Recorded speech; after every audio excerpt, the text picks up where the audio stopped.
సూర్యాపేట పట్టణంలో 21వ తారీఖు ఆదివారం రాత్రి బంగారం దొంగతనం జరిగింది. ఈ దొంగతనం సంబంధించిన జ్యువెలరీ షాప్ యజమాని 2.5 కేజీల బంగారం నగదు దొంగతనానికి గురైనట్టు ఫిర్యాదు చేశారు. ఇచ్చిన ఫిర్యాదు మేరకు సూర్యాపేట 2వ పట్టణ పోలీస్ స్టేషన్లో దొంగతనం కేసు నమోదు చేసి 5 ప్రత్యేక పోలీస్ బృందాలతో దర్యాప్తు చేశారు.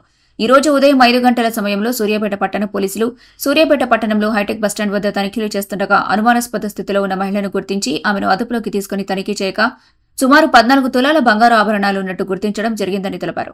ఈ బంగారం సూర్యాపేట పట్టణంలో సాయి సంతోష్ జ్యువెలరీ షాప్లో జరిగిన దొంగతనానికి సంబంధించిన బంగారంగా గుర్తించడం జరిగిందని, దొంగతనం చేసిన 5 నిందితులను త్వరలోనే పట్టుకుంటామని ఎస్పీ తెలిపారు. నమస్కారం.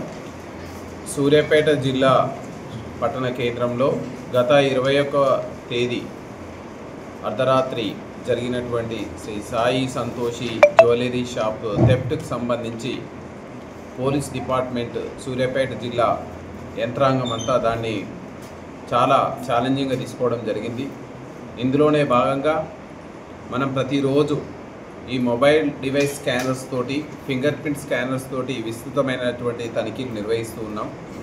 ఆ క్రమంలో ఈరోజు మార్నింగ్ మనకు ఉదయం 5 గంటల సమయంలో మనకు వచ్చినటువంటి ఇన్ఫర్మేషన్ తోటి మనం ఈ తనిఖీలు నిర్వహిస్తుండగా సూర్యాపేట పట్టణంలో ఉన్నటువంటి హైటెక్ బస్టాండ్ సమీపంలో ఒక మహిళ అనుమానాస్పద రీతిలో మనకు కనిపిస్తే మనం ఆమెను చెక్ చేస్తే ఆమె సంబంధించినటువంటి బ్యాగులో మనకు ఈ సాయి సంతోషి జ్యువెలరీ షాప్కి సంబంధించినటువంటి థెఫ్ట్కి గురి కాబడిన కొన్ని ఆభరణాలు మనకు లభ్యమైనవి.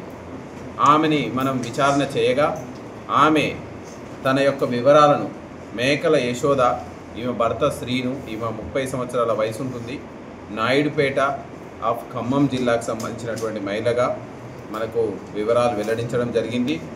ఈమె మనము ఏదైతే సూర్యాపేట జిల్లా కేంద్రంలో 21 అర్ధరాత్రి జరిగినటువంటి ఈ యొక్క జ్యువెలరీ షాప్ థెఫ్ట్ కేసులో ప్రధానమైనటువంటి అనుచరులకి ఈమె ఆశ్రయం ఇస్తూ అందులో ప్రధానమైనటువంటి నేరస్తుడు ఎవరైతే ఉన్నారో మనం టెక్నికల్గా గుర్తించినాం.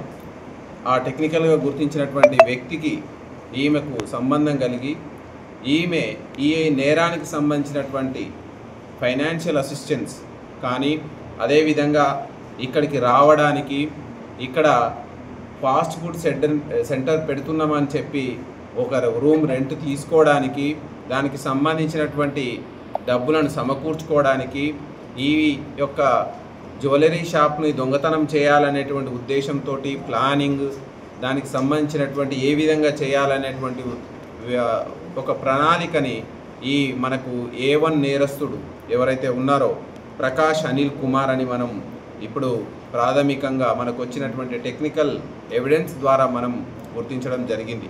ఇతనే కాకుండా ఇతనుతో పాటుగా అమర్ భట్ అని ఇతను కూడా నేపాలీ దేశానికి చెందినటువంటి గూర్ఖా పనిచేస్తూ ఖమ్మంలో వివిధ కాలనీలలో తిరుగుతూ మెయిన్గా గూర్ఖా పనిచేస్తూ గూర్ఖాల ముసుగులో వీళ్ళు వివిధ కాలనీలలో విలువైనటువంటి ఏవైతే షాపులు, జ్యువెలరీ షాపులు ఉన్నాయి, బ్యాంకులు ఉన్నాయి, ఇండ్లు ఉన్నాయి, వీటిని టార్గెట్ చేసుకుంటూ వీళ్ళు దొంగతనాలు చేయడమే అలవాటుగా ఏర్పాటు చేసుకున్నారు.